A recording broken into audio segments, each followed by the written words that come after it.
This is 3/21/2026. This is Winter Falls Die, Vecna Die, one-shot part 2, taking place roughly 2 weeks, I think, after the last one. I didn't do the math on that, but sounds about right. We are back here, a Big B the Gnome down, as the only player we lack today is Donnie playing Vecna, which is rather unfortunate considering the role Donnie has here, but he's a busy man today, so we're gonna carry on without him. And Nick just so happens to have taken up the role, as was ordained. They would have had a turn each. Now Nick will have 2 turns, and that will not stall whatsoever. Mark my words. So we are going to press onward, and we're going to go straight into this, assuming nobody has any questions about the previously established rulings or any of the occurrences thus far. I'm glad I had a plan for today. I'm glad you had a plan for today too.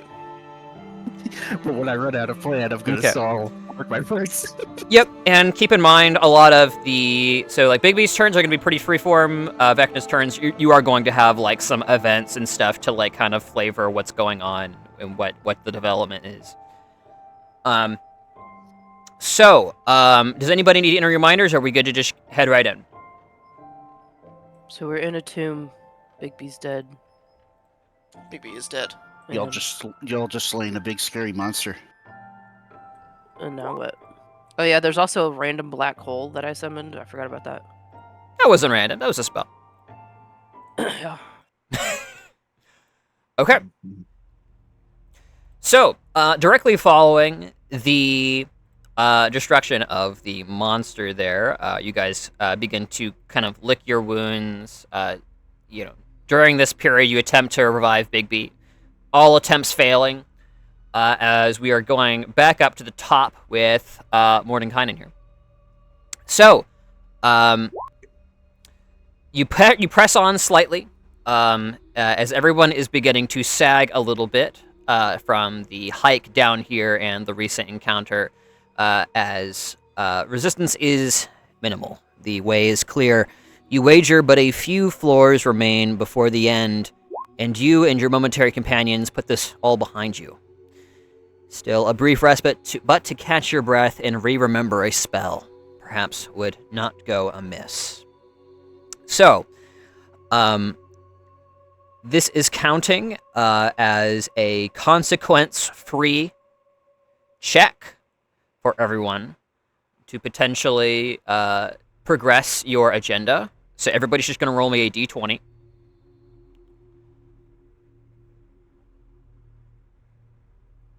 No modifiers, just flat. Just flat. And I'll read off the flavor for everybody else's respite here as well. For Tensor, respite, a welcome relief for battle-wearied bones. Time at last to concern oneself with the greater material magics at play here.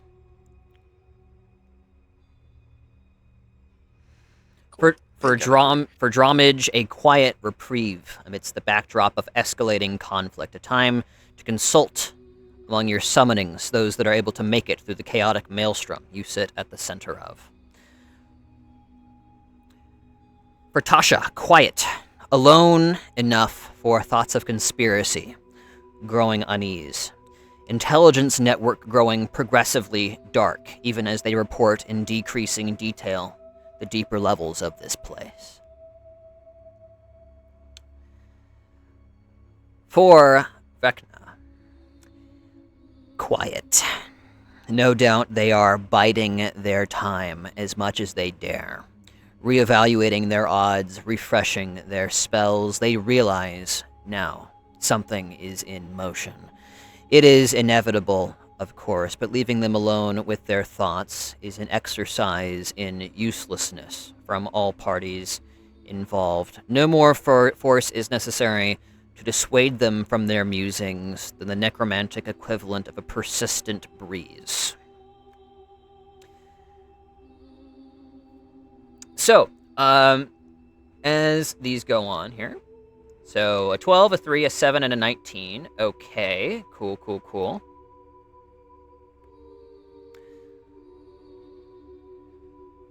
Excellent. marking all this down really quick. Are we not the least bit disturbed that we've lost a companion? No, he was old. No, of course not. Yeah. Okay. None of us like each other, remember? No, Yeah. I don't remember. It's mildly disturbing, mostly because the fact that he died, and less the fact that Big B died.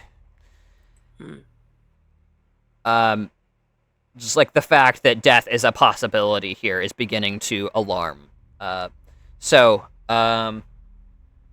Okay, very good, very good.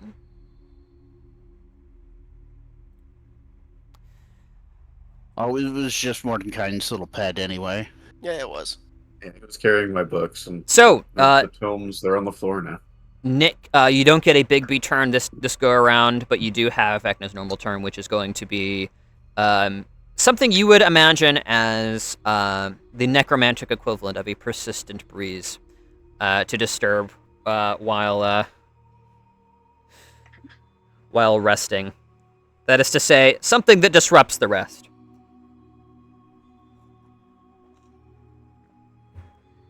So, you're asking me to decide something that's going to disrupt this rest? Yep. Yeah, okay. I just wanted to clarify. You did see the message I sent you about the plans that Donnie and I came up with, right? No. You never did read that. Okay. Did you PM that to me? Yeah. Oh, okay. No. I think I did see this. Okay, cool. So that's the rough plan that I'm going to be following. Is step 1 viable? Not in this instance, I would say. Okay. This is going to be a Understood. little bit, yeah. Maybe cool. maybe later. Yeah, something to kind of fit the classification here. This is supposed to be like a less intense one. This is like a lull before the storm. All right, yeah. So, instead, a very strange thing you'll notice in this, that really should not exist in this underground space. All manner of death-related insectoids. We've got scarabs, we've got locusts, we've got scorpions. They just start crawling out of the crevices. They don't bother you, but they all swarm around looking for the heat and warmth of your bodies. Lovely. They try to get close, but none of them are aggressive. They just try to get close. They're looking for warmth, and you are the only warmth to be found in these catacombs underground. Cool. So we'll go top to bottom once more, and each of you can kind of tell me how you're trying to just deal with these nuisances. Again, kind of probably going to be a little bit lower DC on this one. So Mordenkainen, what are you imagining here? Protection from insects and arachnids, I'm casting that. Mordenkainen's protection from insects and arachnids. I have this Excellent. spell. Yeah. Oh, that's actually part of the list. Sure. Yes, look So at this. yeah, sure. D20 plus 10. We'll go over to Tensor.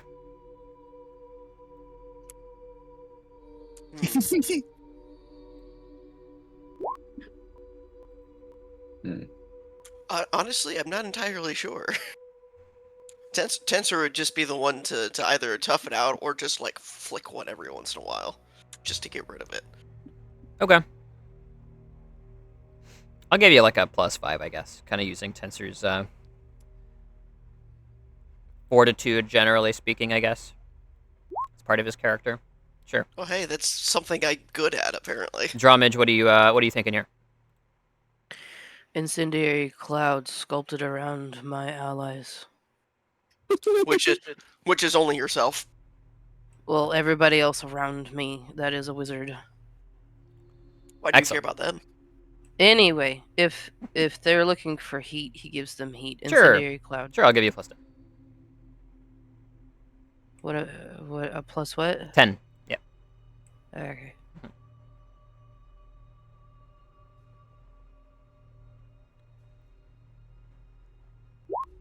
There you go. And then Tasha.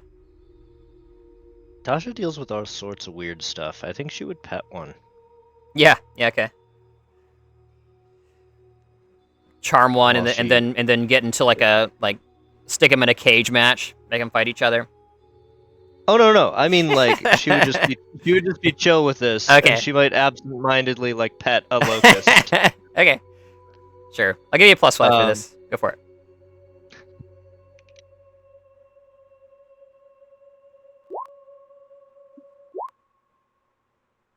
Sure. Cool. The game has decided that I only get to roll 3s today. That's right. Yeah, 3s for Draji, 3 for you. 3 for Draji, 3 for Christine. Me. So, I am Draji. okay. It is at the very least taxing enough to maintain your spells that it is like disrupting your rest. And after you take another breather, you decide to press forward, of course. Moving back up to the top. As you press forward, Mordenkainen, it is now clear that somewhere along the way back was irretrievably lost. Portal circles no longer function. Labyrinthine corridors alter, shift, and shudder as tons of earth and ancient stonework reinforce exits that may not be exits. Powerful magic works and fails seemingly on whim as the swirl of the weave turns to tempest, a wind blowing ever downward, recirculating exhausted, the magic stolen from it, absorbed into a spell the likes of which is rarely seen. The nature of the spell, however, still defies examination. How do you imagine Mordenkainen would treat this situation? Examining the spell, seeking a way out, that sort of thing. I feel like he's definitely more interested in the spell at this point, because this is indicative of a larger threat than just we might die in a hole. Okay. As bad as that is.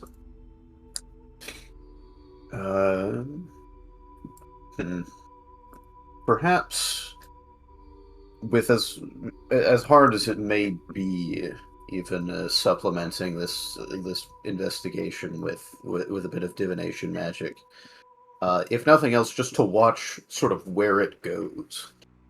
Mm-hmm. I don't have a specific spell for this, so I'm a little bit more general in this field. Sure, you're kind of watching where the wind is going. Mm-hmm. Sure. You present perhaps a small flame at the end of your finger to kind of watch the flicker and try to divine, perhaps via detect magic, the workings of the atmosphere about this place. Sure, roll me a d20 plus, we'll say there's a +5 on this one. Okay. Well. Okay. The magic at play here is quite anomalous indeed. It is rare that a spell is capable of desaturating the atmosphere.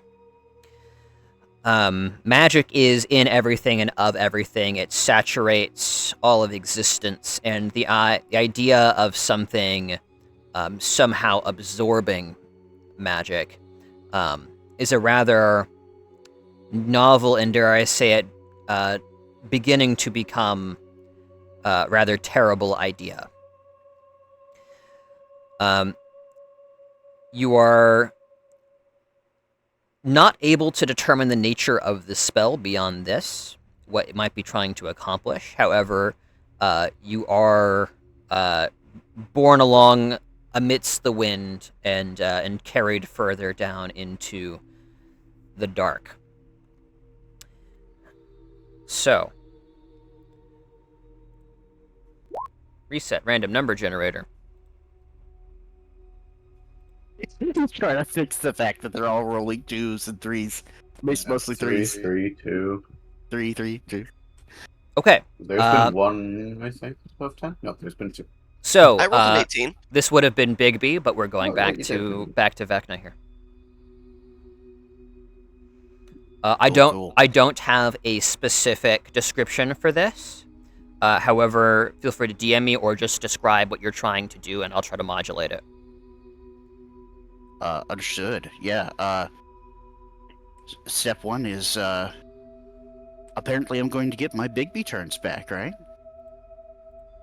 So, as long as Austin approves, Bigby comes striding up from behind y'all. He looks a little off, and he's got horrible dark circles under his eyes as if he's totally exhausted, a little bit emaciated, way thinner than he was before. But he strides right up and he's like, "Hello, everyone. I'm glad I had another backup, but looks like it took a while to activate. I'm sorry I fell behind. What have I missed?" Excellent. So the Bigby, I think that's a fun enough introduction there. Yeah, we'll just go ahead and go top to bottom and see how everybody reacts here. What they do potentially, as a potential trap is being sprung. So back to Mordenkainen here. We'll go top to bottom. Okay. Can we immediately tell, or do we have to first detect that this is not Bigby? Oh, apologies. I'm looking at my rules right now. So this is actually targeted at a specific character instead of everybody, which is normally what happens on Vecna's turn. So he gets to single out somebody initially, and so they have a Bigby encounter. Oh, is that how it works? So who gets the Bigby?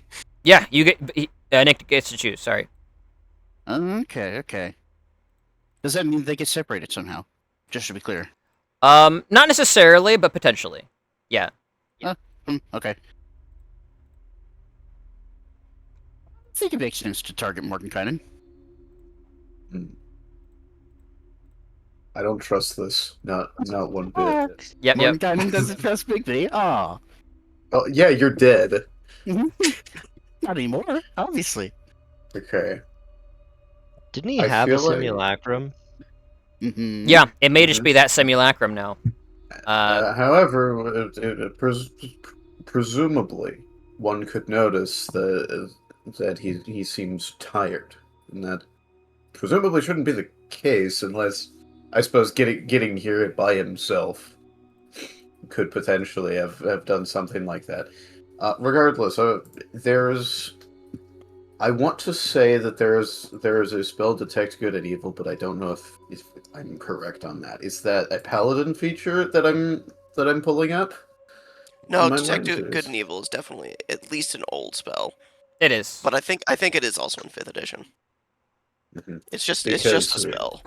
Yeah. So Bigby, I know, is definitively good aligned because he Yes. has no choice. That's right. If anything He other has than no good choice. comes up on this, Yeah. Yep. then this is not Bigby. Sure. And I'm gonna execute him because that's not this is not Bigby, and I do not trust this. Definitely. Sure. So we'll say D20, and you are the divination wizard. So I'll give you a +10 on this one to try and divine Bigby's nature here.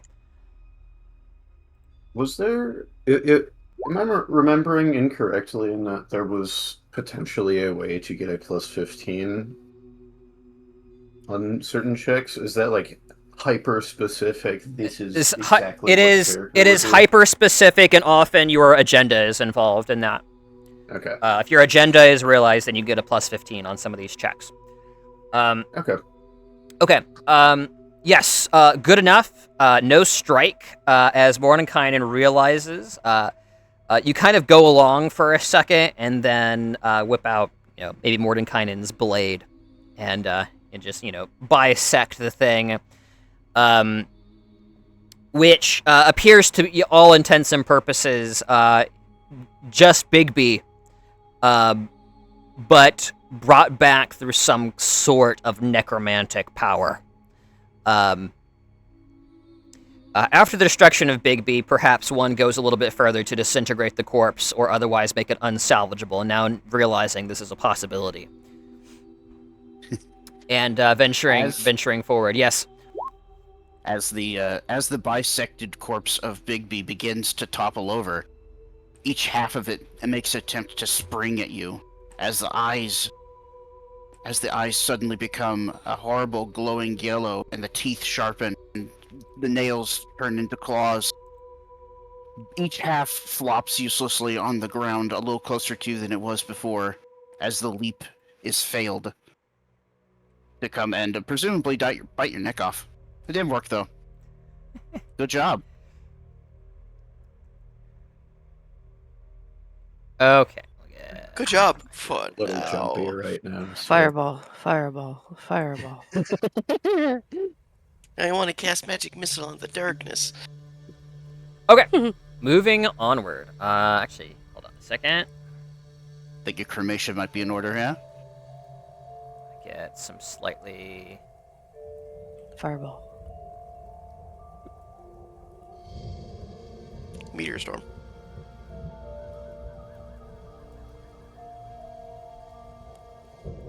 I'm just trying to find slightly better music here. Rinse Up Bone Hill's pretty good. There we go. So, moving on. As the rest of you may or may not react to the Big B coming back to life, it is beginning to become clear, Tensor, that the initial creatures faced were a coincidence, if not outright farce, intended to put one at ease in the knowledge that this ancient tomb carried little more threat than a passing band of goblins. Creatures you face now are frequently undead and more often pull themselves together even after the most dire of wounds. However, ever so often, a rare creature, entities seemingly purpose-placed to contrast, mages in the rear, a displacer beast conjuring illusory duplicates of flaming elementals, an imp, cloaked, cackling, as it nearly trips you to your demise down a steep flight of stairs into the waiting pikes of undead hordes. Oh no, stairs. The imp was one of Tasha's. She was just playing a prank. She would. Okay, yeah. How are you thinking Tensor is dealing with this? As you stand With a now... warrior's instinct and a wizard's cunning. That's right. So you stand now, to give you some ideas on some of the contextual decisions you might be making here, you stand now in a vast spiral staircase shaft with a vast gap down the middle as creatures begin to emerge from the shadows further down the stairs, coiling upwards, and some behind as well. All checks are DC 40. Yeah, that's right. You've done nothing but strikes so far. I mean, that's what I do, you know, as a monk and as a fighter wizard. Apparently, is just smack things. I was talking about the number of times you failed, but yes, you also do strike things a lot. Okay. Oh, I do strike things. You are correct. You do. Let's see. Things coming up from the front, things coming up from behind, and we're just heading down. Yes, following Mordenkainen's expert scent of the magic dipping further downwards. I mean, I wouldn't call it expert. He's I'm pretty. the most expert out of all of you. He's pretty good at best. That's right. I am obviously an expert at all things wizardly. I imagine this is an argument Skulls that's actually for happened. swords.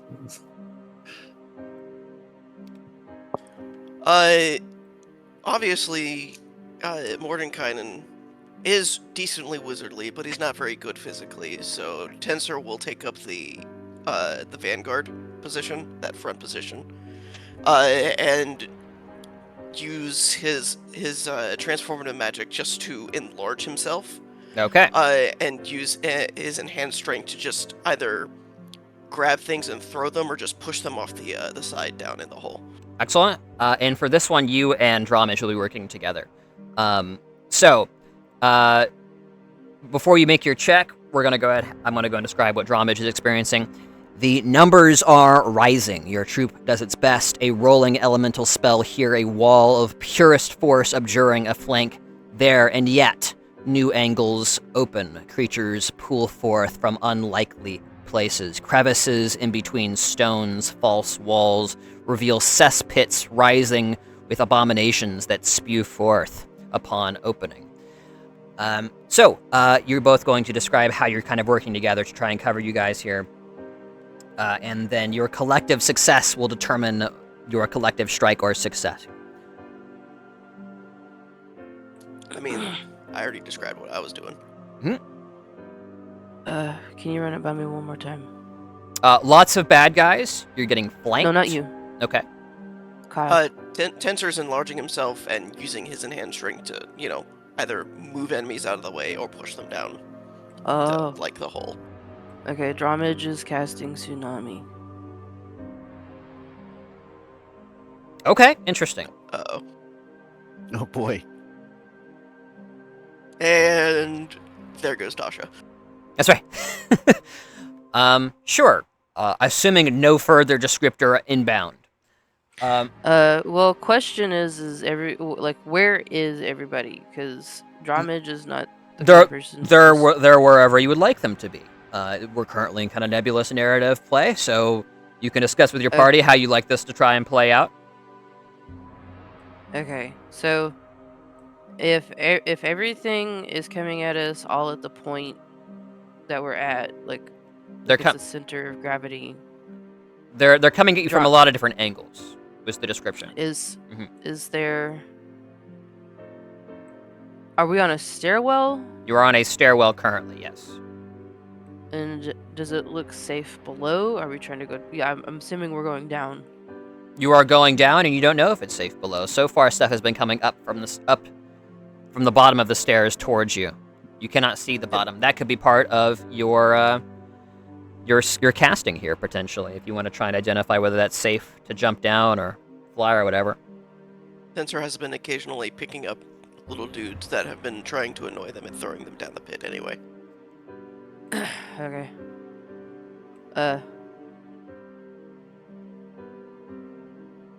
So I don't do Tsunami because that would be bad. Yeah, Tsunami the group all the way down the hole. That would be kind of funny. That sounds like a very controllable move right there.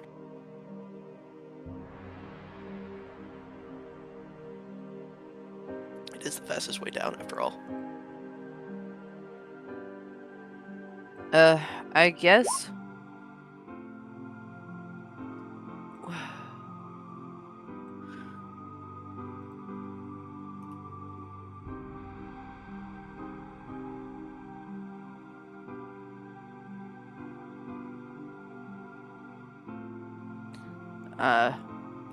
I conjure the sun. That's better. So much better, definitely. Ooh, is it getting hot in here? Or is it just me? I can see the thinking behind this one.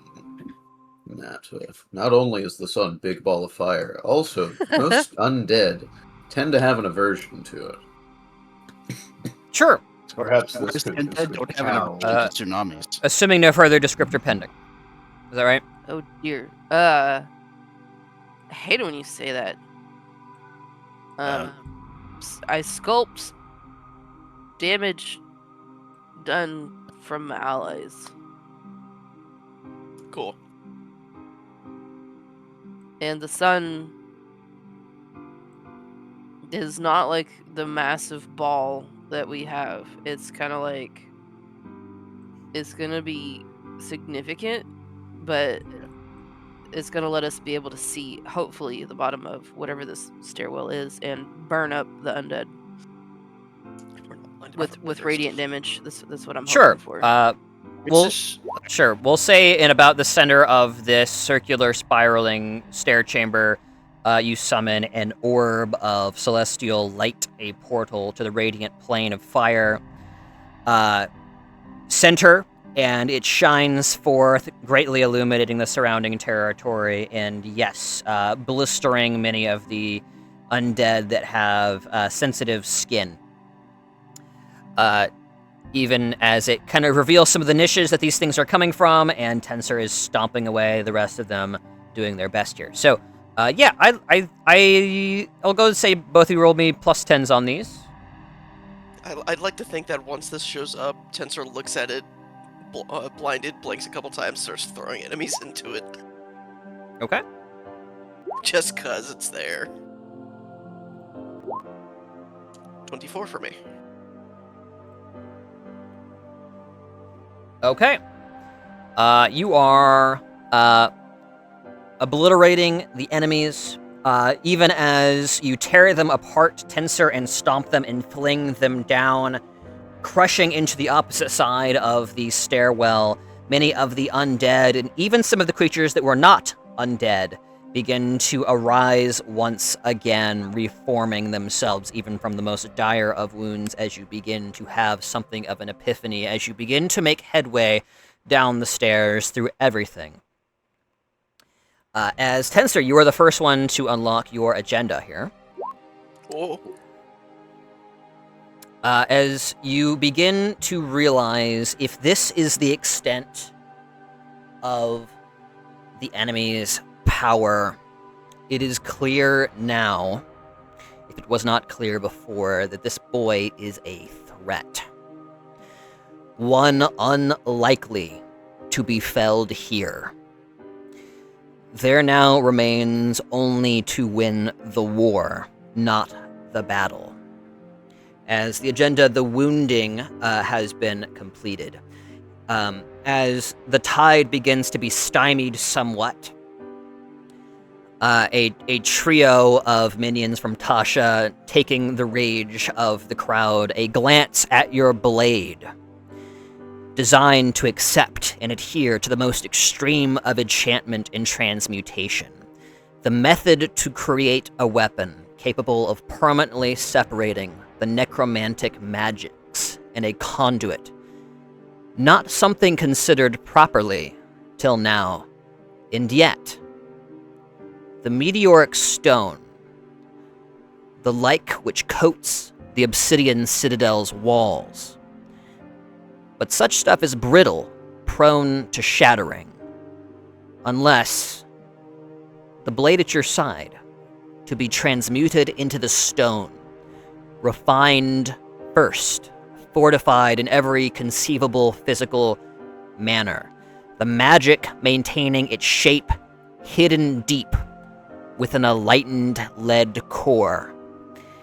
If it does not work, it would be a waste beyond words, but without it, all damage is superficial, undone like the abominations who sew themselves back together in a blink. The decision is clear. As Tensor begins to form his blade into one of black manner, long and jagged, refined and sharpened to a point in the span of minutes, even as combat rages down all around him, the masterwork of the greatest transmuter of any age.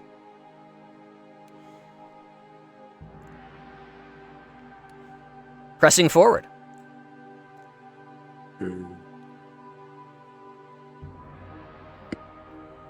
We are going back pretty cool. down to Vecna. Oh, sorry, no, Tasha, my bad. Tasha, traitors. An explanation for the reduced information, manpower, and resistance.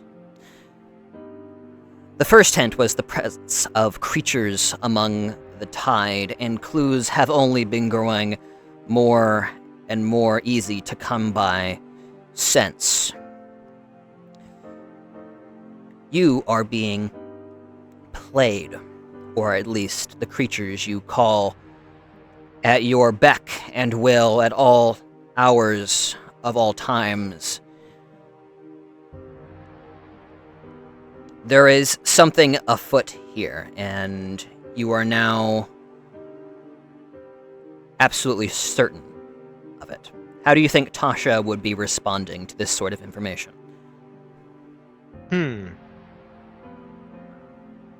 I think Tasha would want to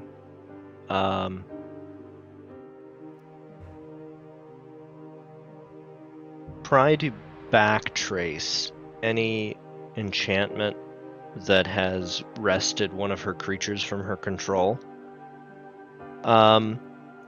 with the intent of sending a message.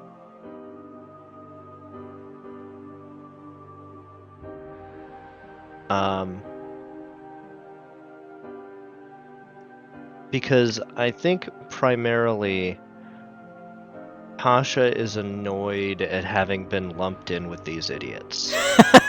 Okay, yeah. So I think she wants to clarify her position, which is that she couldn't give less of a care what Vecna does, or what whoever this mysterious opponent does. Okay. Um, Okay. She's just curious about this magical vortex. I like this. I think this is very correct, especially considering your agenda. So go ahead and roll a plus 15 on this d20. I think this is Oh. this is in vain.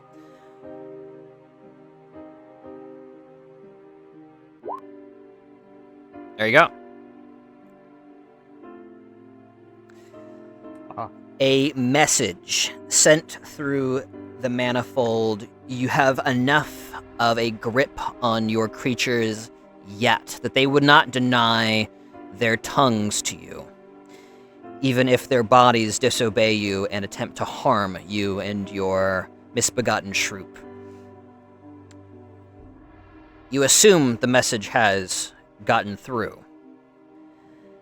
Now it is only to be determined how it is answered.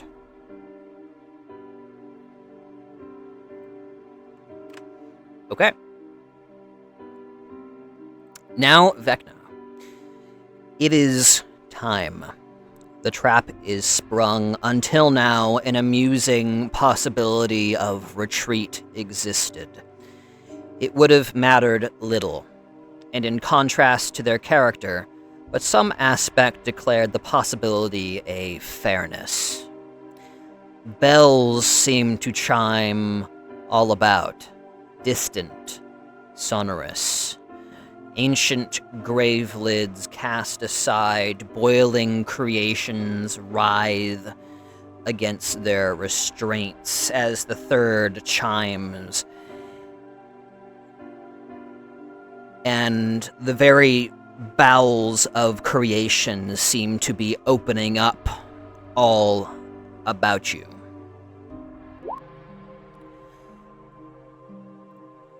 Go ahead and tell me what Vecna is doing here, and it better be pretty tremendous.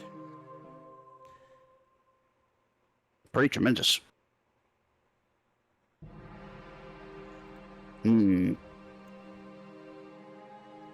So I'm guessing step 2 is not good enough. Let me look. I think this is all a little too subtle for this one. Oh, okay. So something unsubtle, you say?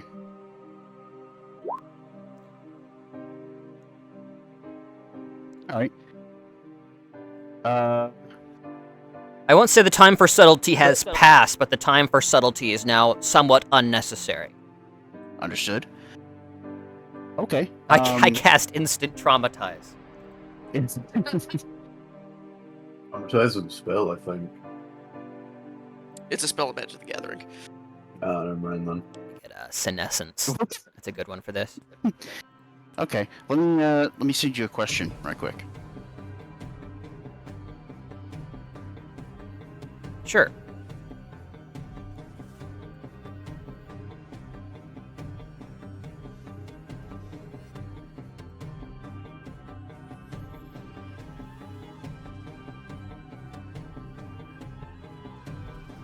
It's likely to, yes.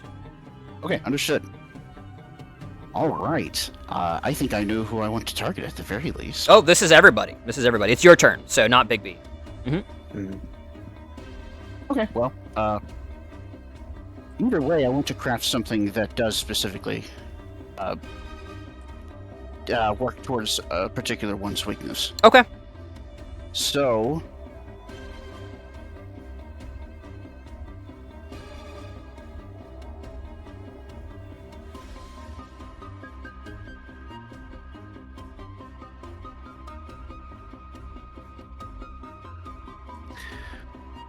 I think I have an idea. One sec. 12 minutes later. Yeah. Yeah. Yep. And if you want to just like give me spark notes, I'm happy to like elaborate for you. You don't have to. You don't have to be thorough.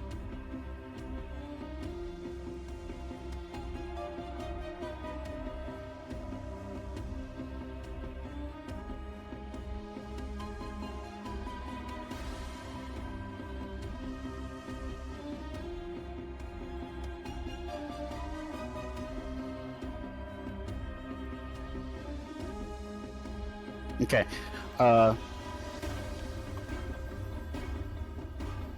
Yeah, Vecna was Miyazaki this entire time. That's correct.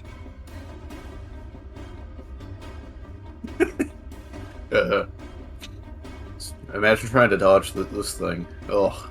Utterly incomprehensible attack patterns. Dude, it's going up the stairs.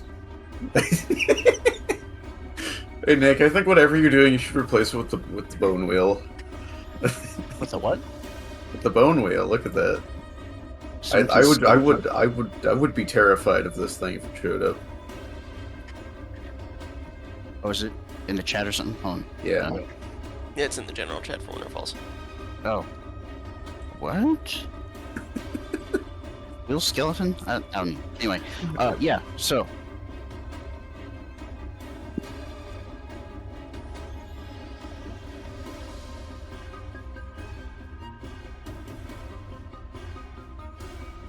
Oh, that's a fun idea. Yeah, what do you think? Sure. Okay. As entropic energies begin to crackle and fill the air, the scent of decay enters your nostrils as you prepare to defend yourselves and begin to realize a little late that the target is not you. As I would like you guys to be rolling d20s as we're going top to bottom as Mordenkainen, you realize the magic tome you read and recite from, the scrolls expendable you have at your side. Fabrics on your clothing, thin and fabricated with runes upon it, begin to rot, decay, turn to dust. Okay. Ahaha, I have the advantage of social conventions. If he rots my clothes off, he's a pervert. And if he doesn't, he's a sexist. There we go. To clarify, not all clothing, just the clothing that is like paper. It's that kind of textile, that paperish sort of texture. Why is Mordenkainen wearing paper? Because I gotta put my spells somewhere. Got too In many. that case, Tasha has the advantage of superior fashion sense. That's correct. Yeah. Sure, you'd have that. Why not? I think Tensor has the advantage of being able to fight without clothes. Oh, dear. Okay, morning. I said it the way I did to you, Austin, because I was afraid of interpreting it this way. It's okay. All right. Okay.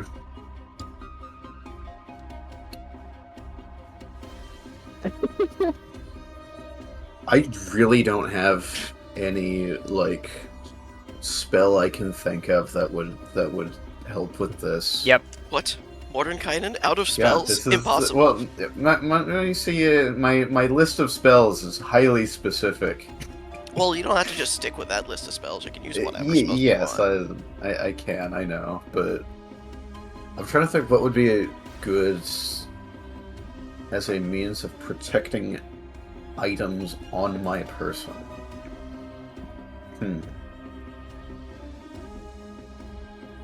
Does it seem to only be targeting items on our persons? Yep. Not. Like if we It's not. drop them? Well, I mean, you don't know. You haven't tried yet. You could try. It could be part of your descriptor when you attempt to roll your check, Tasha. Clever enough to drop the book. Mhm. Not clever enough to realize it may not matter. Yeah, Okay. So this one's a bit of a stretch here, but here's my thinking. I've got this spell in my list of Mordenkainen spells here called Penultimate Cogitation. Okay. Which allows me to remember spells. Mm-hmm. My thinking is, I cast this to try and memorize as much as I can. Okay. And keep it all in my head, at least for this little bit here. That's an interesting application. Yeah, I'll allow it. It's not ideal, so I'll give you a +5. Yeah, this is an unfortunate circumstance, and I'm kind of lost. And here, so this is the only thing. And I will say, you are beginning to realize we're starting to get into like the existential territory here, which is getting into your agenda. So you get a +5. So it's a +10, but not a +15 here. Mm-hmm. So go ahead and roll that. Good. Okay, 24. Cool. Okay. You gaze down upon your spell tome, memorizing, enchanting, even as you begin to realize what is occurring before your very eyes. As you manage to get but a few precious spells resorted into your memory, as the tome, one of many, though the primary one you have brought with you here today, dusted before your very eyes, fingers met with a misty breeze as it floats down the remainder of the stair shaft. You have the presence of mind, at least, to inspect other tomes upon your person, and find only one was spared. The most useless. A magical item that has rather strange and aberrant abjuration magic upon it. Your personal diary, which even now begins to scroll of its own accord the happenings all about you, describing your personal musings and the reactions of your companions as you close it with slight anger, a useless thing. Moving on. We are going down to Tensor. You said this is just a foul wind trying to... Yes, what now? it is. It's like the atmosphere is crackling with an energy of decay, and it is turning to dust all paper. Well, let's fight back against it. Okay. Tensor, being a master of transmutation magic, You are. Would attempt to effectively just warp a spell to transmute the air around them into clean air. Just to Okay. to battle against whatever might be in the air trying to come at us. Sure. I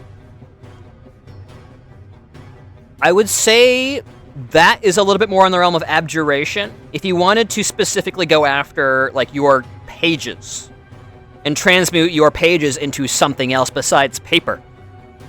Paper. That is true. I wouldn't be worried about them. They know what they're doing. With the abjuration, you would be not using all like I wouldn't say you're using your primary skill set. Right.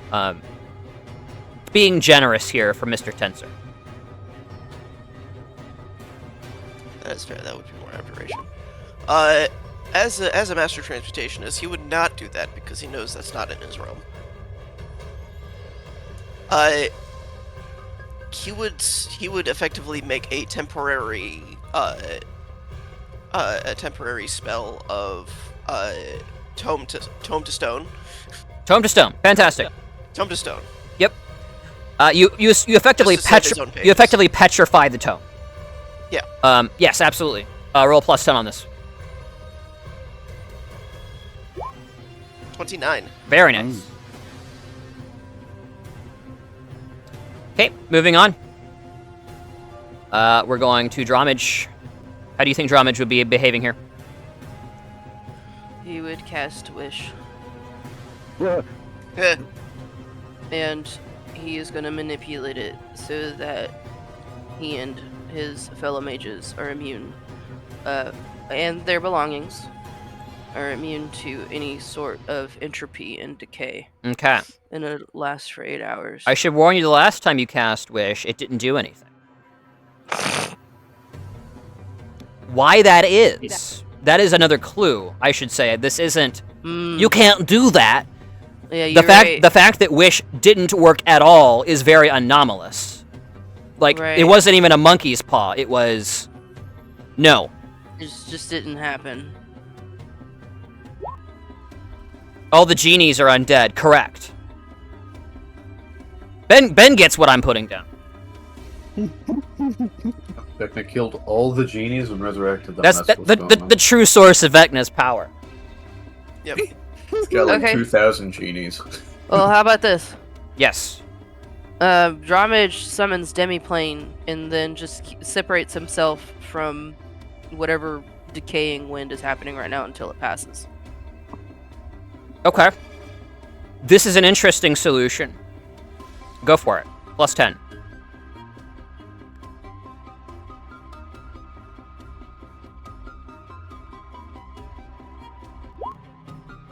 Okay.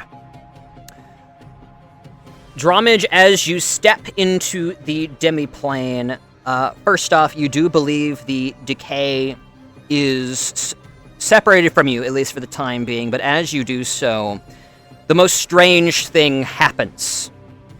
An anomaly you can only attribute to the strange situation of unfolding before you. You step into the demiplane, and nothing visibly changes. Save for the atmosphere about you coiling with lightning.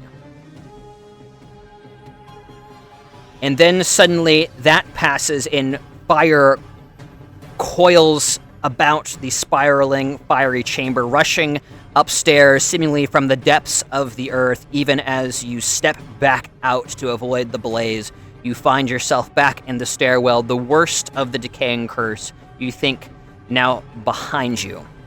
There is something very strange happening on a planar level here.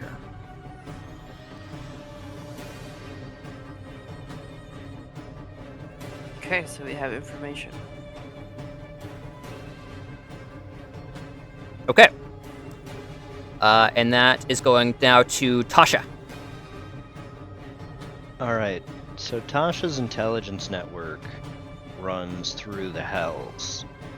So I think she's going to summon one of her remaining minions to take her most precious spellbook and items to a safe location via the hells. Okay. Certainly. A devil well renowned for its loyalty emerges from the shadows, spiked, shielded, with a spear in hand, ropes its blade around its back, holding out its hands, taking one knee even amidst the conflict raging around you. "It will be safe with me, mistress," as he grabs it and disappears back into the hells, even as you seem to lose track of him amidst the strange planar fluctuations all about. Roll a d20 plus 10, as I think this is an effective usage of your talents. Could be worse. As moments pass, as you wait for the devil to return, it does not.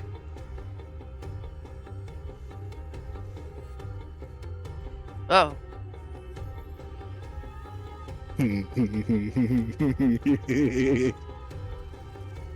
As you all reach the end of the stairs, without further events, some of you, as a direct result of the curse coiling through the atmosphere, were left unprepared for the flood of creatures hailing from every which direction.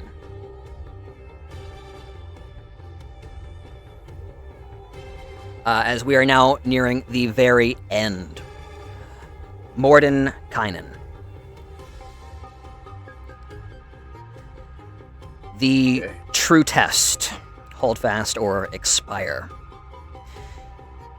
You now find yourself in a vast chamber, venturing off in all directions, an enormous horizontal space with a headroom of approximately 8 feet. The light flickering off of Drawmidge as you reach the bottom illuminates in every direction the whites of the eyes and the shimmering gaze of numerous monsters in every which direction as it seems you have reached the bottom of the world. The sounds are truly horrific, and you cannot help but wonder at what it is you have stumbled into. Your test now is finding a way through the horde, not destroying the horde, as that is beginning to become beyond even your skills. Right. I've got a spell for this. Okay, Mordenkainen's Encompassing Vision. all right. Allows 360-degree view, ultra vision, infravision, and X-ray vision. Excellent. All right. And this. So there's also a caveat here that Yeah. I can also cast this with detect invisibility to see invisible creatures. Sure, I'll give it to you as your divination, and I like that you had a spell prepared. So this is again existential, and this is going to be your last check of the one shot. Alright. I want you to go ahead and roll that with plus 15, please. D20 plus 15. Right. Can't wait for the 2. 30. 30. Beautiful. Beautiful. I don't like telling this, but that is the DC. Yes. So, the revelation. 4 out of 4. Doomed. You are doomed. You see it now clear as day. It was obscured. Magics, potent and foul, mask the stars and higher powers. But for the briefest of moments, you see the truth. No matter what you do, you die here. Today. Never to be brought back. There remains only what comes next. They need to know. Those who come after. Experiment. Find it. The crack in the armor that can be exploited. Okay. So now Mordenkainen has the meta-knowledge of what becomes of everything here today. You now have the ability to instruct the party on actions designed to inform the present-day party on everything you see here today. In addition, you are now safekeeping and preparing a final pocket dimension spell for your journal, which is going to carry on to the present day, missing no pages, which is, of course, the book actively being read by the winter contingency. Say, okay. The reason Mordenkainen goes first is so that you can now react to everybody else in what they're doing and try to create the best possible checks for each of them. Okay. Cool. Big B. Now, going back to Vecna, you get to target one person. And you get to describe what kind of threat they face. As perhaps they are isolated from the horde, or a specific threat is engineered to flush them out and go after them specifically.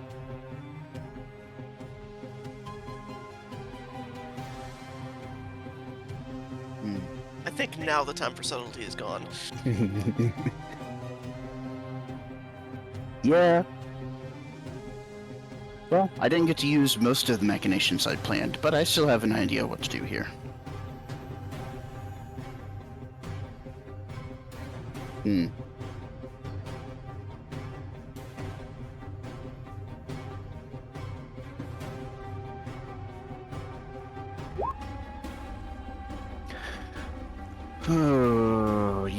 Okay.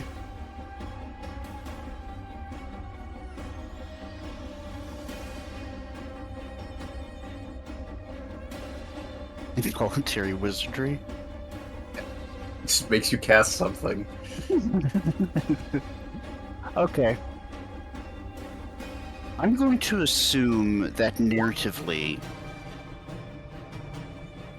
Well, okay, this is probably not good to say out loud. All right, let's target Tasha. Okay. All right, so Tasha. It would seem that the minion that you called earlier to safekeep your item has finally figured out how to return to you and appears nearby and beckons to you to come over to receive your item. Nothing suspicious, of course. Definitely nothing. In the midst of the chaos, a potential light in the darkness. All right, Tasha, how are you thinking you are treating this? My minions come to me. Thank you very much. The minion is having trouble getting to you, of course, because there's so many enemies around. Tasha, As it proceeds to stab enemies in its vicinity with a spear, trying to push through the horde to get to you. given the delay and the situation with the rest of her minions, Tasha is going to exert a great deal of enchantment to very carefully inspect the bonds this minion has. And if they don't appear to be loyal to her anymore, she will once again, try to use them in reverse to engage in some mild diplomacy. At this point, open to offering to turn her coat even.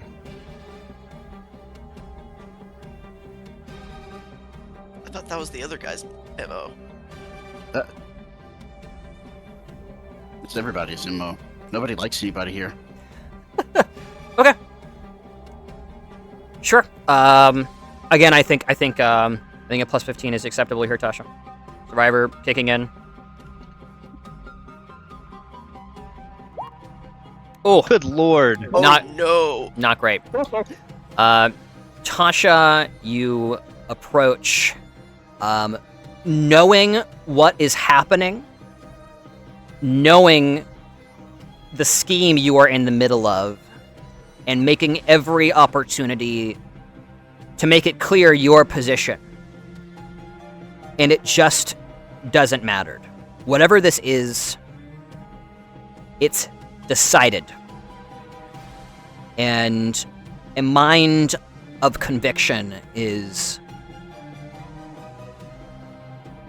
something to be feared indeed in your experience. As you approach the thing with caution in mind, waiting for it to lash out at you, you do not see the sudden effreet of your own creation or enchantment standing directly behind you, watching your back, loyal at your side this entire time. Boils away you and everything around you, including the creature directly before you. That's all your strikes. Tasha is out. Sorry, you were really close. It could have gone either way at the very end there. Yeah, the dice don't love me. Yeah, it didn't work out so well. Okay. But the fun thing is, you're now Vecna, so you get to decide how you're treated after this. So that was Big B going over to Tensor. And Tensor, this would have been a cooperation between you and Tasha. That is not happening anymore. Perfect timing, Nicholas. As you realize the state of everything happening before you, and you realize, with shocking realization and a tiny hint of pride amid the rapidly growing helpless situation you find yourself in, that the blade you have before you now is magnificent. It is perhaps your greatest work, and it will not reach its target. You must now devise a mean of preserving your blade, and Mordenkainen may advise you. So, the instruction that Mordenkainen would give here would be to help him in stabilizing a demiplane, to hold these items. Something that can survive even the most apocalyptic event here. If you do not mind, I would like to do a little bit of roleplay before we get into the Sure, next one. yeah. Go for it. Tensor, having finally finished this magnificent masterpiece, this craft that is the pinnacle of his craft, dawns on him understandingly that he will not be able to do with it what he wants to do. Looks towards Mordenkainen, and recognizes the look in his eye. He says, "We are not to complete this here today, are we?" Spoil to those who come after us. Being the genteel man, the one probably after Bigby that is probably the goodest person in this bunch, just because he's, very much a good host and a man of honor, hands the blade to Mordenkainen. Keep it safe for the future. I will hold them off. And will suffuse his own body with what transmutation magic he has left, growing all the way to the size of the ceiling, maybe a little bit more, and just blue veins start flooding, or blue starts flooding through his veins, the color of azure, the color of his dress, as he just pumps his body full of magic to try and defend this man to the last. Okay. Sure. He opens the ninth gate. Or the eighth gate? So Mordenkainen is helping you here with his meta knowledge, so it's going to be a +5 to this check. And this is also as part of your agenda, the wound, so you're going to be getting a net +20 to this. And I want Mordenkainen to help describe what exactly you are doing to try and preserve this item. And we'll see if Kyle agrees. So, I'm preparing a place for my diary. I'm assuming that just expansion of that place for the diary would not be enough for this particular, to preserve this particular item, at least within the context of... If it were not obvious, this blade has strong anti-magic properties. Anti-magic. You would need an aperture sufficiently vast enough to throw it through that would not then collapse that demiplane. You would have to send it somewhere. Okay. Send it somewhere. So, conjuration is more the realm of It is. Dramage, It is. I believe. It is in the realm of Dramage. I mean, so my current thinking is perhaps sending this sword back to, like, our hideout. Although that would involve Dramage rather than Tensor, now that I have the item. And we're more aware of what needs to be done.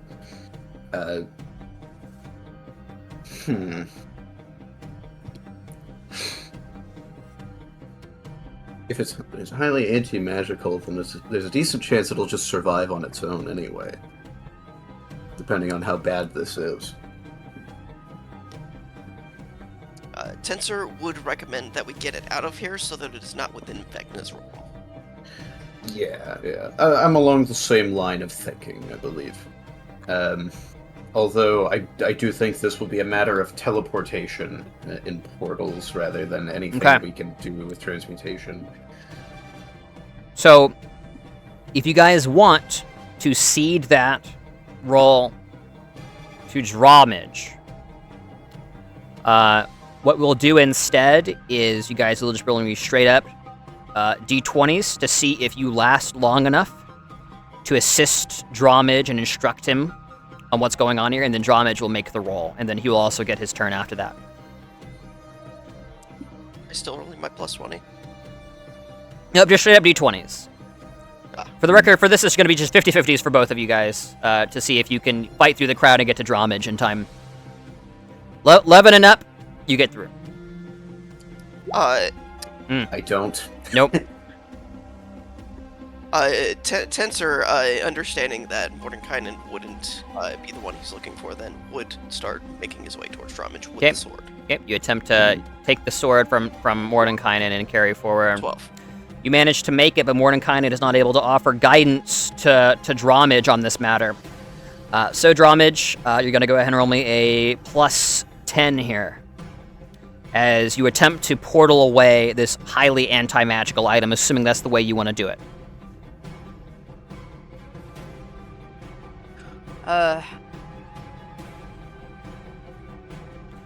Anti-magic. Yeah, and when you do it, tell me where you want to try and send it.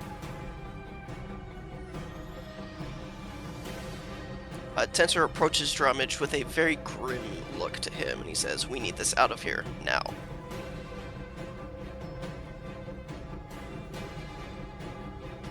He just pulls up this black blade. You're gonna hate me. Oh no. My first thought was put the sword in outer space. It'll make its way back to Planet Fall soon, eventually, right? It is originally designed of meteoric stone, It is originally meteoric. though it was transmuted, so it's not authentic.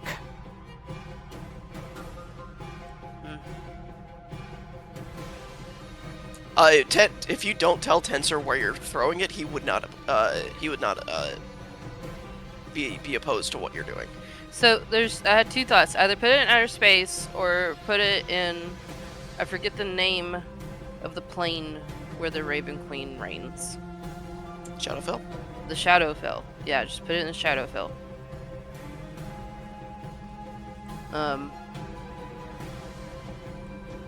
Yeah, Drawmage would tell Tensor his thoughts about where he wants to put it.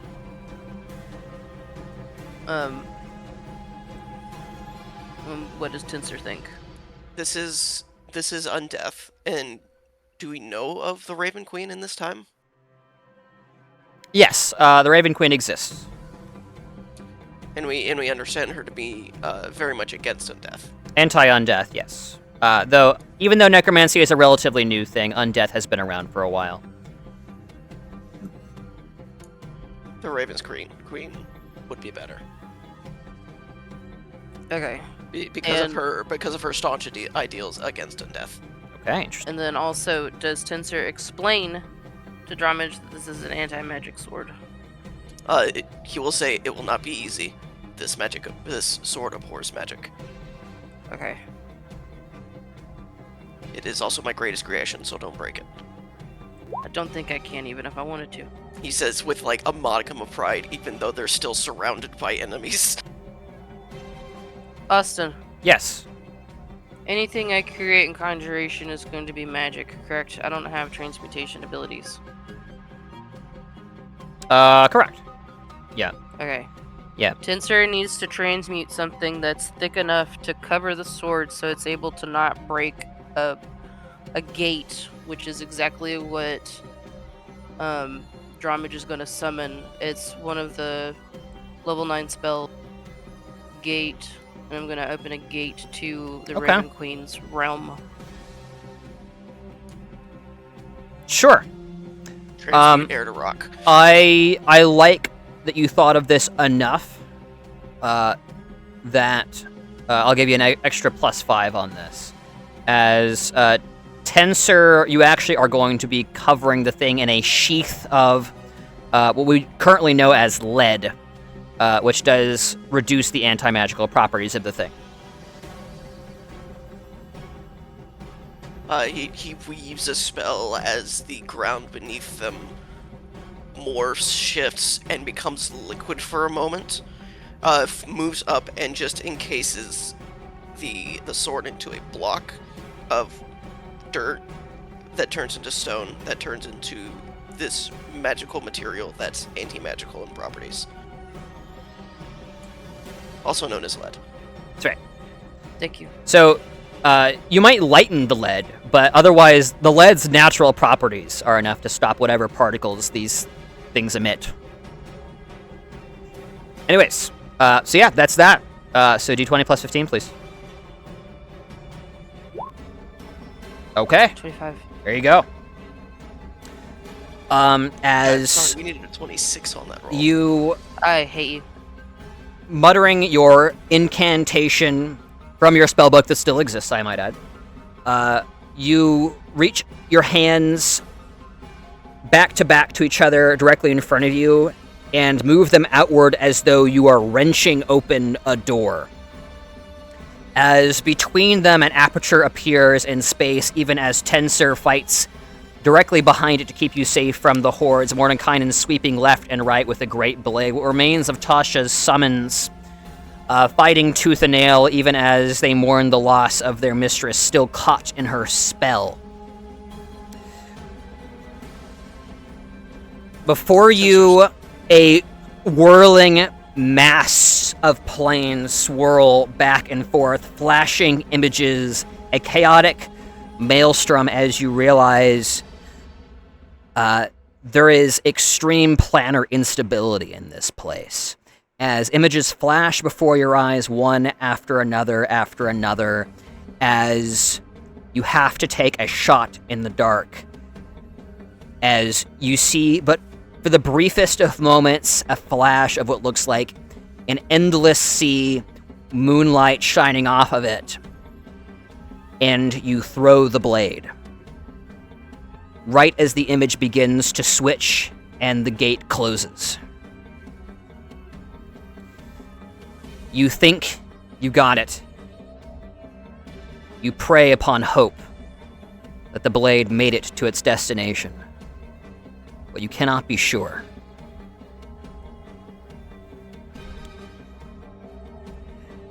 As we now go directly from Tensor's turn to draw Midge's turn.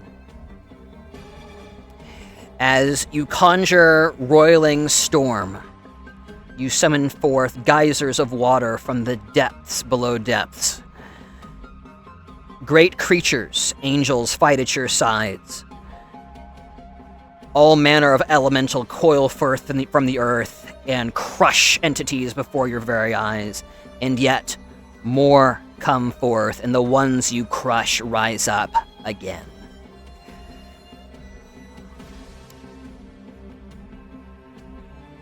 You begin to realize, and words begin to ring in your ears.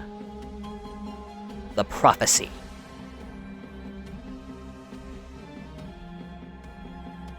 So you're going to get to take one last stab at it. And you're going to tell me how you're trying to go about that, discerning the prophecy amidst the combat. If you're asking your companions for assistance, that kind of thing. You've had some time to stew on it. I trust you have some thoughts. You're talking to someone who can barely think. You'll have to remind me, please. The commoner who approached you in the very first scene. Oh. The words tickle at the back of your mind. Even as they do, they seem to be forgotten. You focus up your mind to a razor-sharp point and attempt to determine why these words seem to be ringing true and why they feel so appropriate and ringing at this moment. Yeah, I don't know. What do you got for me? Austin. Yep. Are you actually basing this on my ability to retain what that old man said? I don't think I told you what the prophecy was. This is purely an academic way of going about it. You get to describe how you think your character would be trying to remember this. If you're utilizing summons, if you're utilizing your companions, what, if any, techniques you're utilizing here. Okay. I think it'd be better to utilize companions, especially Mordekainen, since it seems like he has more knowledge on this. Am I here? Yes, you are. Yeah, you're still there. You were not present for that thing with Tensor where you tried to push towards Dramage, but you are now near Dramage. Okay.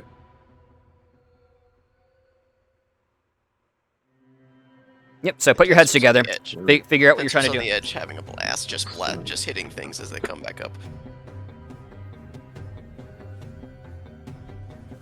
Jeremiah, you're gonna have to hold my hand. Yep. Okay, so currently Mordenkainen's mindset is we're all dead. We have just the time we can make to set up anything in the future. He's going through his thought process with you on this. Potentially even just the mention of, like, we're gonna die, something horrible is gonna happen here. This is like apocalyptic event, like that kind of speech potentially could help with this. I don't know exactly how much, if we're looking for a prophecy specifically. Man, I really wish I could cast some of my, like, spell remember spells on other people. Nope, you're not allowed. This would be a fantastic time for just, like, aiding in one's memory. Mm-hmm. Because I've got, like, 4 of them. Sure. As this might age your thinking here. As Dramage is trying to describe what he remembers, there does appear to be, like, an almost magical component to the prophecy being remembered, like as though there's some kind of supernatural element obfuscating the prophecy. Okay. Well, Mordenkainen is a master of divination. Perhaps in the realm of seeing through illusion or enchantment. You could... Mind meld. Do the Vulcan mind meld. Brain blast! So, I am certain, in at least some edition, there is some spell that allows one to link minds with another. Could we do something like that? Bite him! Blast! Yeah. So I'll say in terms of flavor, you'll be getting a... Mordenkainen will be giving a +5. As he attempts to assist here. Yep. Yeah, sort of lending as much of his own intellect and divining power to you, just trying to dig through whatever wall this is that's keeping you from remembering. Okay. All right. Now, additional methodology is up to Dramage here. If you can think of anything else. If there's a supernatural element that is keeping you from remembering, you might try to consider how you might dispel that element, or perhaps clear your head or get into a different locale.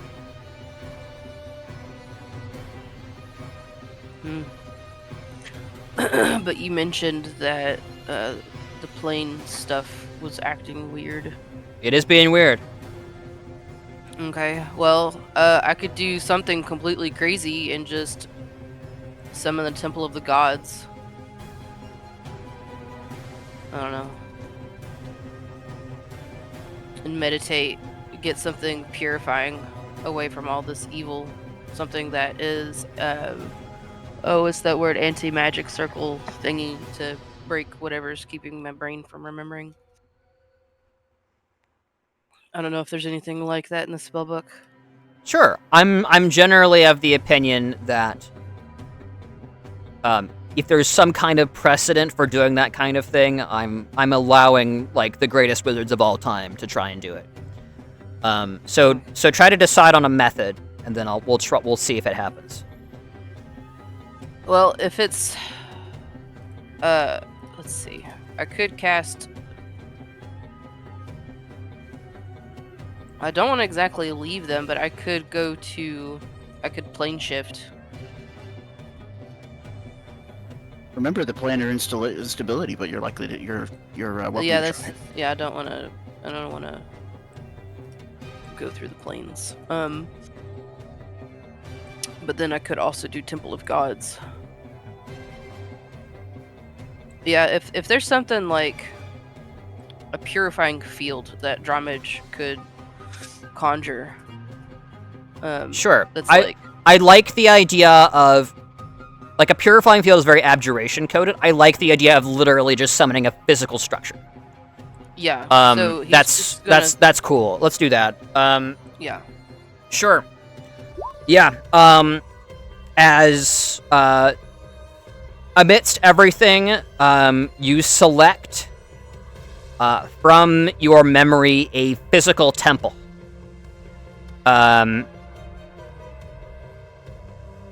Out of curiosity, what deity do you think this temple is attributed to? You know, I have your. Hang on. I have your list of gods somewhere. You do. Yep. Are they the same in this time period? Mostly. Actually, there's more.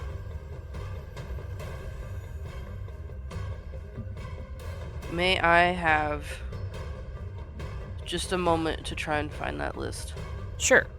If you like, I can send it to you again. I'm determined to find this list on my own. Is it not? Well, I really want to try and do this on my own power. All right. Sure. I Okay. don't want to lean too heavily on the DM. Sure. I got it right here whenever you want it. If you don't find it. Give you a minute. Give you a minute. It's just-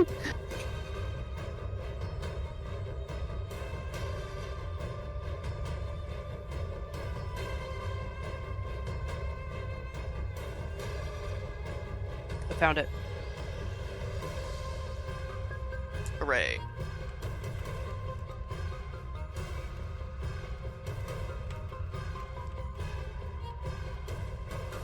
Let's see, there is Bahamut, god of justice, protection, ability, Pelor, summer, agriculture, time. Ooh. Moradin, god of creation, artisans, family. Let's see.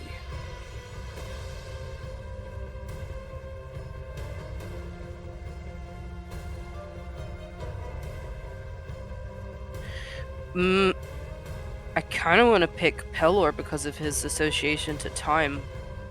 But then there's also Bahamut for his protection.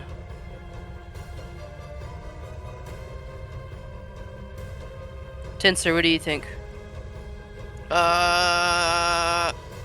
Little busy at the moment. Just cutting down guys left and right. I'm a little busy at the moment. There's also the lesser good gods, Corellion, god of arcane magic.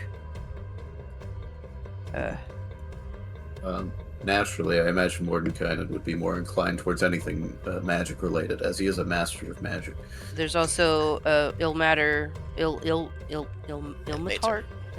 god of endurance, suffering, martyrdom, perseverance. Oh, that might be appropriate right now. Okay, so we want that one. Yeah, I think that's a good. Okay, this is going to be a temple focused on I can't say his name. Ilmater. Ilmater. Cool. One sec.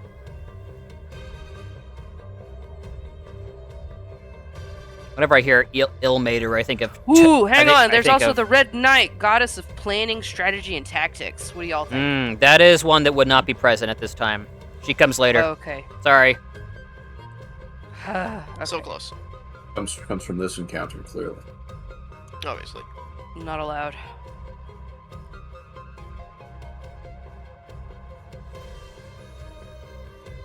Alright, well, Jeremiah seems to think that Ilmater is a good idea. Because Yeah, we he's are. the god of martyrdom and endurance and perseverance. Yeah, It's a fun idea. yeah. We're killing ourselves for the hope of the future. So Okay. Lawful good Ilmater. Sure. A dusty, ruined temple of Ilmater, as is so common in the lands of Severia. You open a rift the width of your entire combat formation, as the floor before you seems to vibrate and shift with great energetic confluence as you attempt to pull as much as you can of the temple forth, and compressing it into this 8-foot-tall space. As the steeple bursts forth, all of you throwing yourselves to the side, crashing into the ceiling above you as rocks fall all about you. You rush to get under the roof of the temple, even as it itself is collapsing. As you rush within, you find yourself rolling a check. So that's going to be a d20. We'll say a plus, say plus 15 for this one. There's enough going on. Okay.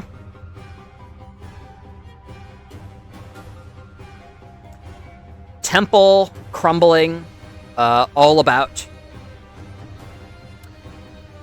You believe you have found a brief moment of respite as sounds seem to drown out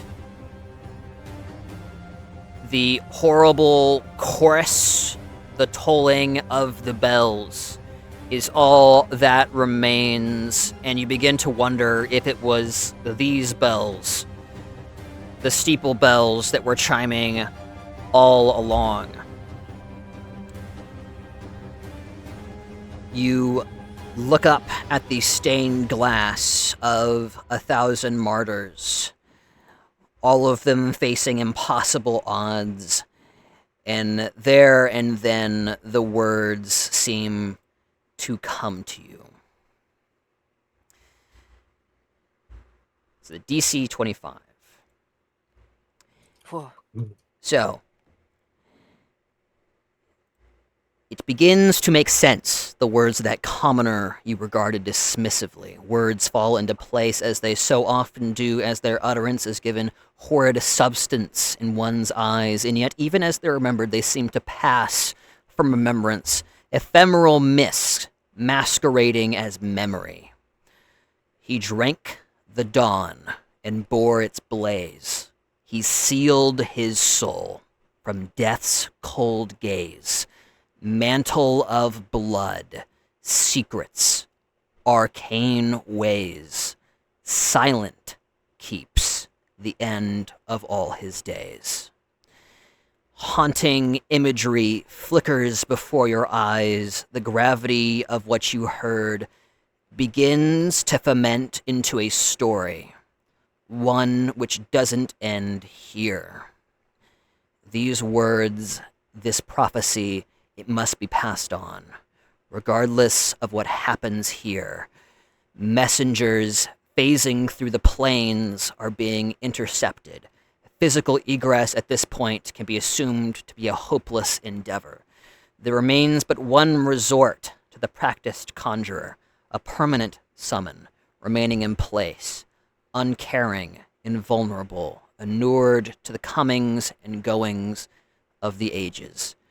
The simplicity of the idea seems absurd, as you take Mordenkainen's recorder tome and imprint upon it the prophecy in its completion, even as it slips from your mind, and you are left only with the hollow sense of completion that you did something.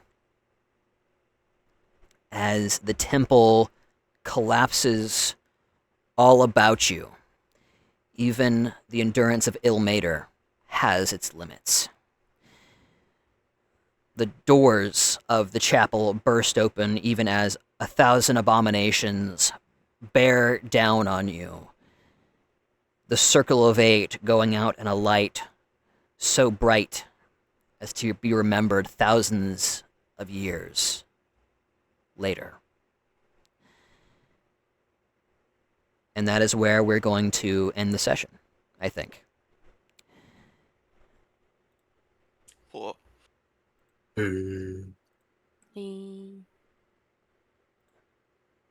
So,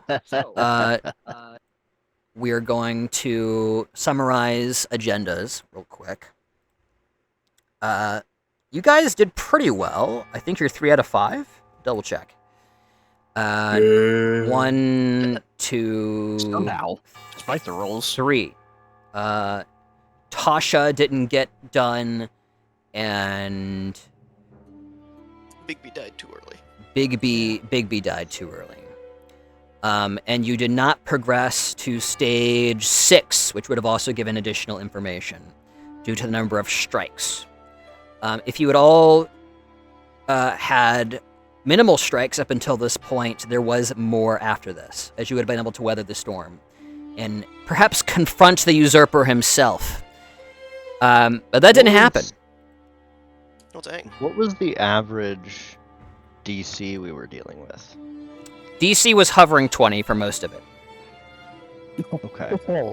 So basically making it coin flips for anything that we were decent at. Correct, Yeah. yeah. And the fact that we couldn't roll above a 10 to save our lives. Yes. Even still, you guys did decent, and I would I say guys, I was on a hot streak today. Tensors is one of the more interesting ones to be completed. Tasha would be like number 2 in my mind, and Mordenkainen has a lot of wiggle room to add details where it would otherwise be unreasonable to ask for, especially if you go to the final encounter, which didn't end up happening, but I hope you guys thought this was interesting, at the very least. If you guys had any idea of what you're walking into, Die Vecna Die is basically originally a one-shot where you play as the Circle of 8 with fully completed AD&D 20th level wizards, and you all die. There's going through what, Tomb of Annihilation or something? There's literally points in the module, which I think are a little unfun, where it literally just says kill a character. I liked this way better because there is long-reaching consequences to succeeding, even if you all ultimately die, which Tasha could have actually survived. She is the one who survives if she succeeds her agenda. And she may yet still survive, depending on what Ben was planning for Vecna's plan there. He can PM me what happened there. I hope you guys enjoyed, and we're getting back to Main Winter Falls next time. And I'm happy to have recorded this for Donnie's sake. I think you'll probably enjoy it. But you guys got some interesting details concerning Tensor's Blade. The Prophecy, of course, which is totally new information. One can only imagine the implications of that prophecy, and also it makes a lot of sense why no one's heard it so far. It's Vecna. He would definitely want to keep that. He would want to keep that covered up. Yeah, and it's stuck in the book. It is. And the book is preserved too, which is good. You have that. Yes, it didn't get rotted away. It's not missing any pages. Mordenkainen managed to get to the end, or at least until basically the end. We all died there, so right. He made it to the end of our story. Correct. Even though there was more story behind it. If you got to the end, you would have had Nick's Vecna roleplay, which would have been fun. So the It's a good thing we didn't make it to the end. So the general idea behind what you're playing right now is you're playing a caricatured version of these characters, and Vecna would be a caricatured version of himself. Which is why I would allow basically any amount of roleplay that you guys wanted to do, because it's not necessarily accurate. Because Mordenkainen's diary has a severe writer's bias. Right. Vecna's undead. That's Vecna's why, undead, but he grew a mustache just so he could twirl it. Yeah. So not all the details you saw in these sessions are accurate, of course. Some of them are accurate, some of them are not. I'll let you try to figure out which is which. And the real thing may be quite different. But hopefully there's some similarities there that you guys can kind of figure out the MO of Vecna and work around it a little bit.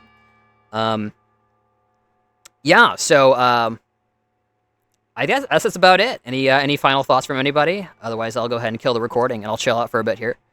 Let's be honest, because this is from Mordekainen's perspective, it is very likely that he saw Tensor as a brute, and it was his idea to make the sword That's right. the way that it was, and also to send it away. Definitely not any of Tensor's ideas.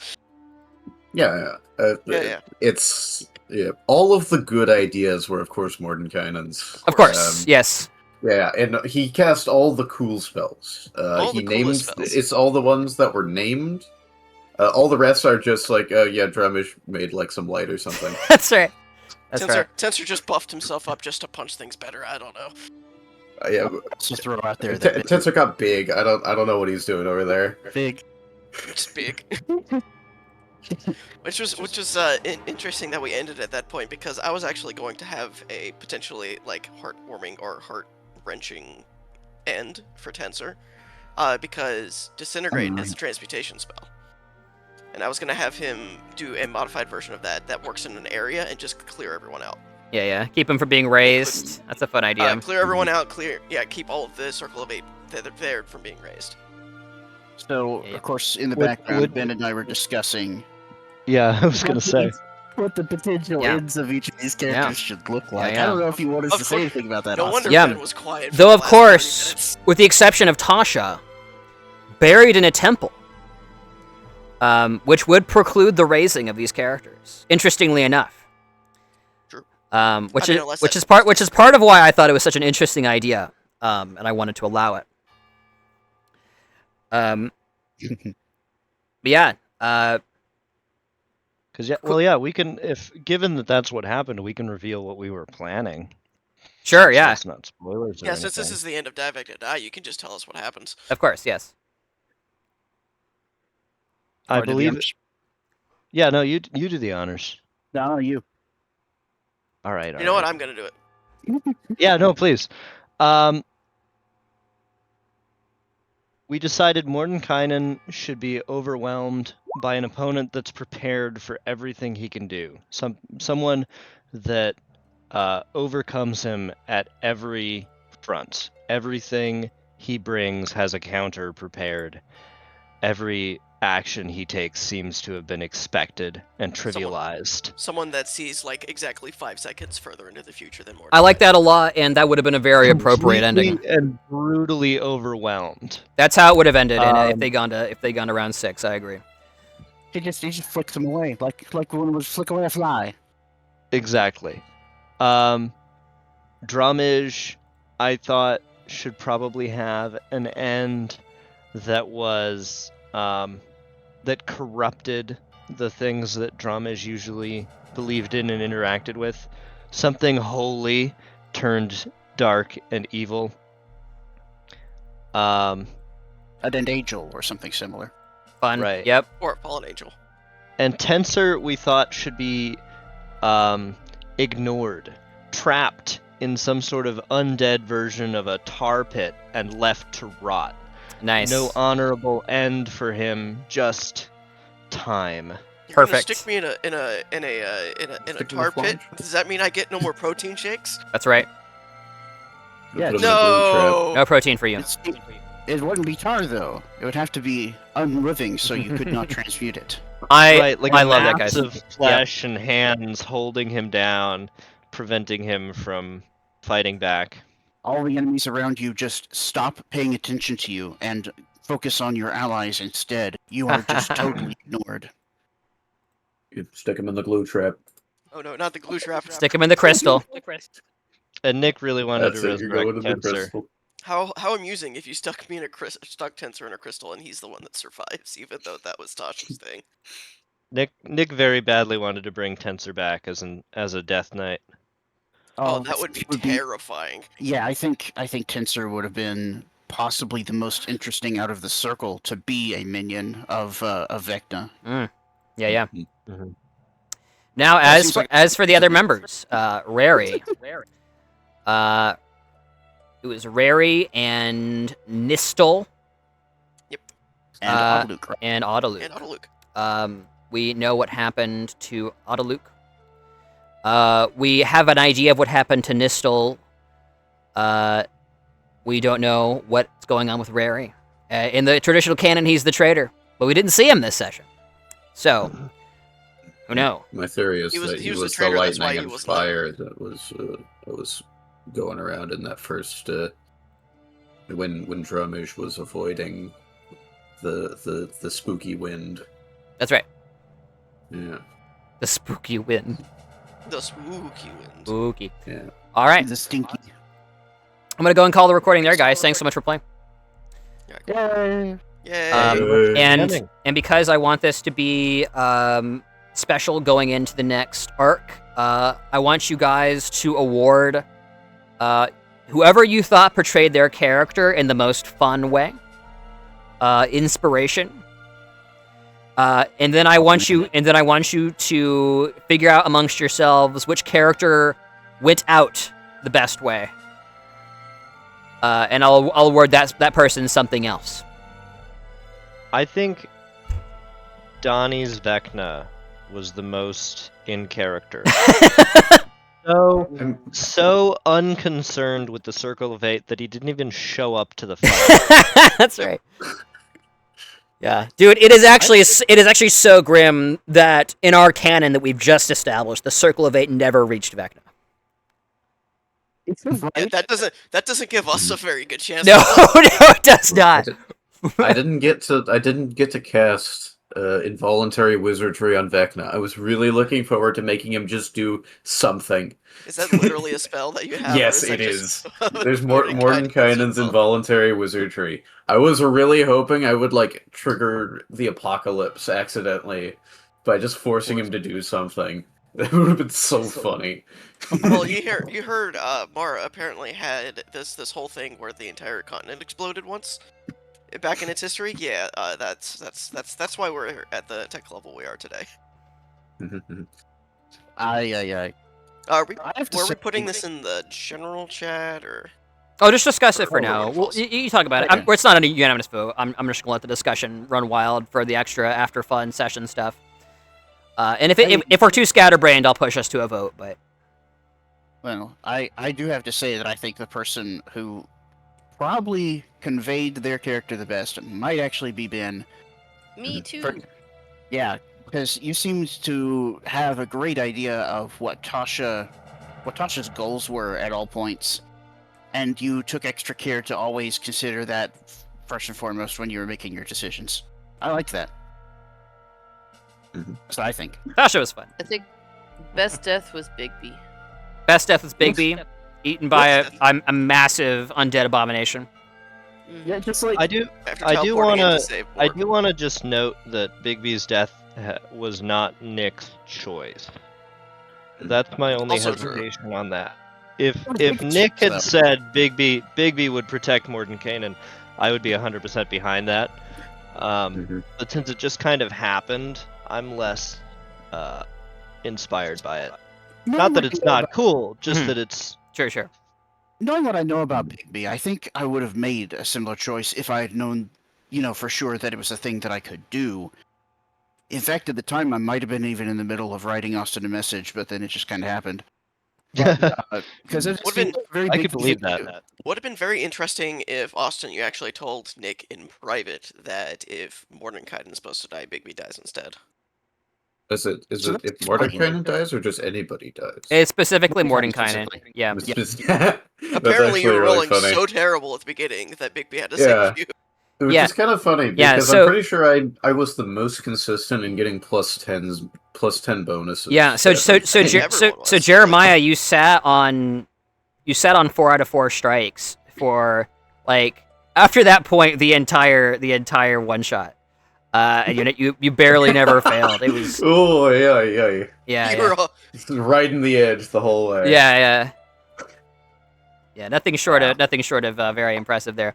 Cool. Okay, gotcha. How Cool. many strikes did I have? I'm curious. Or did I roll so well that I didn't have to worry about them? So, do we get to know at this point what the impact of the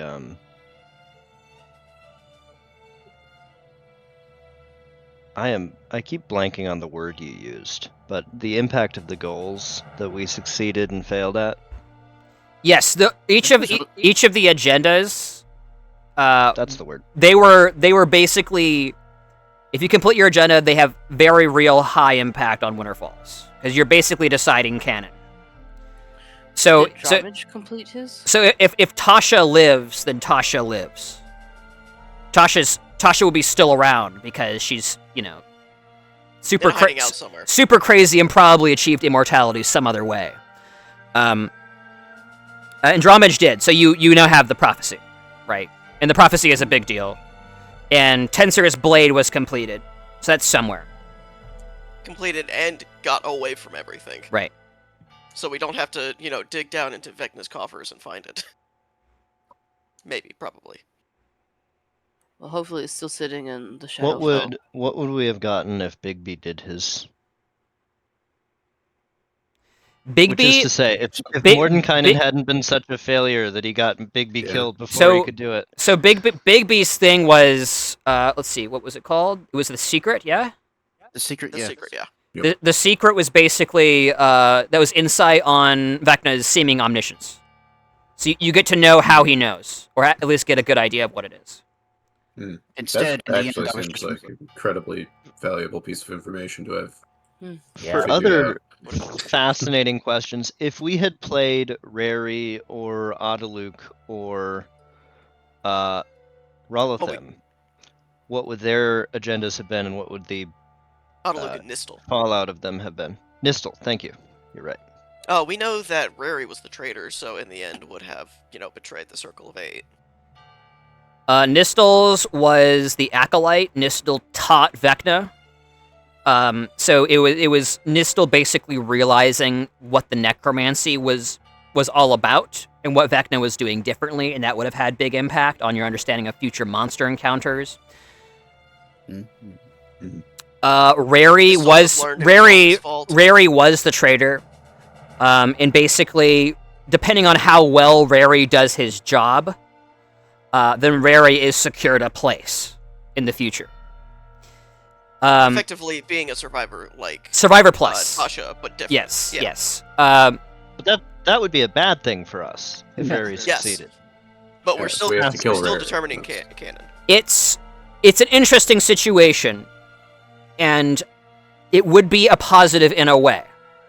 But I can't tell you in what way it would be a positive, because you don't have that knowledge. You didn't pick Rary. Fair enough. Well, we didn't roll Rary. Nobody got to pick. Yeah. Right. We did to We could have picked later. Right. I give you guys opportunity to change if you wanted to switch. Yeah. Like Autoluke. I think originally it had Autoluke. Yeah, what would Autoluke's have been? Autoluke's was another sphere. Autoluke's was the many faces because he's a changeling. And that has to do with identifying how Vecna represents himself in the world, which is another potentially very high impact one. Get the secret that Vecna's actually Dante. That's right. We knew it all along. We learned that Vecna is secretly Dante, and Dante is the Puppy Bandits. That's Does Vecna have an agenda, and do we get benefits for him completing or not completing his agenda? His agenda is we all died. I think the benefit is that we stopped finding stuff out. We stopped. Correct, playing this game. yeah. We can go back to. Go back to Winter Falls. He's in opposition. And yes, actually, the sooner Vecna kills everybody, the more information you have on Vecna. Interestingly enough. I know that seems weird, but yeah. So Dante would be getting slightly different kinds of information. So what I'm hearing is there's Vecna didn't complete his agenda. There's a give and take. Yeah, so Vecna could have, the earliest he could have killed everybody was 4, which is the maximum possible result. And DCs were fluctuating slightly based on how creative the Vecnas were. So he could have made it a little bit harder if he was more devious, for sure. Yeah, Nick, if you were more devious, you could have made it harder. Hey, no. Actually, I think it has more to do with Donnie in the first session's deviousness. Dang it, Ben, why weren't you more devious with Vecna? I've seen Nick's plans, they were pretty devious. And that stuff But was mostly like personal insights and less tactile information. Yeah. So a little bit different than everything else, but potentially useful. It just depends, but yeah. All right. So we decided Tasha was portrayed the best, and Bigby had the best death. Why, hold on. So why did Big have the best death? He was just kind of like. Well, we only He had kind of two, got so stabbed. Okay.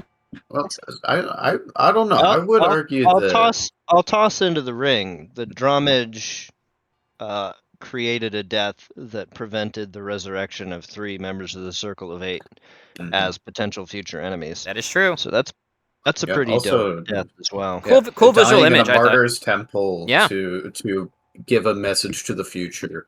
I really like that imagery. It's so poetic. Yeah. I think that kind of has to be the one. You do that? Go to Dromage. Mhm. Cool. Aw, thanks, guys. you're welcome, Christine, even though your brain isn't braining. Okay, so best death going to Yeah, I Dromage and best portrayal to Tasha, right? Okay, I so think so. I'll give. I'll actually give you guys both a choice. Inspiration is one option. The other option is you get a to be determined feature as related to the character you portrayed.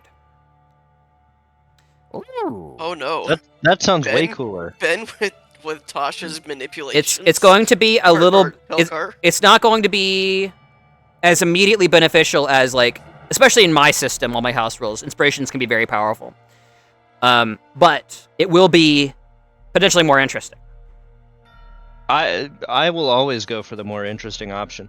Tasha has almost nothing in common with Telkar, absolutely nothing. so terrible synergy, I'm sure, but I want to know. So I'll take a feature. Okay, cool. Deeply suboptimal choice, and I'm going wholeheartedly into it. I mean, so is being a dwarf, and we're not faulting you for that. I feel like Tasha and Shut up. Telkar would Dwarf get is the along best really well race. too. That is funny.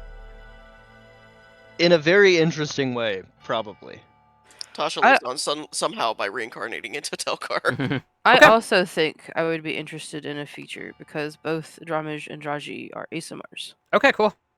And I think she would have been drawn to his I'm so tired. Piety.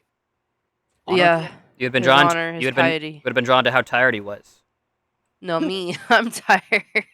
No, if anyone's tired, it's Tensor, because he kept on fighting. Tensor was That's that true. absolute unit for that entire session for sure. Basically, every single one of your encounters were fighting, and you decided to fight in the fighting encounter. Well, of course, because I'm the fighter. Yeah, I yeah. fight. Yeah, It's what I do. He fights. All right. Cool stuff, guys. I'll get back to you later on that. Okay, we're gonna go and call it here. I'll end the recording. Bye, recording. Cool. Yay. Goodbye, recording. recording. Bye, recording.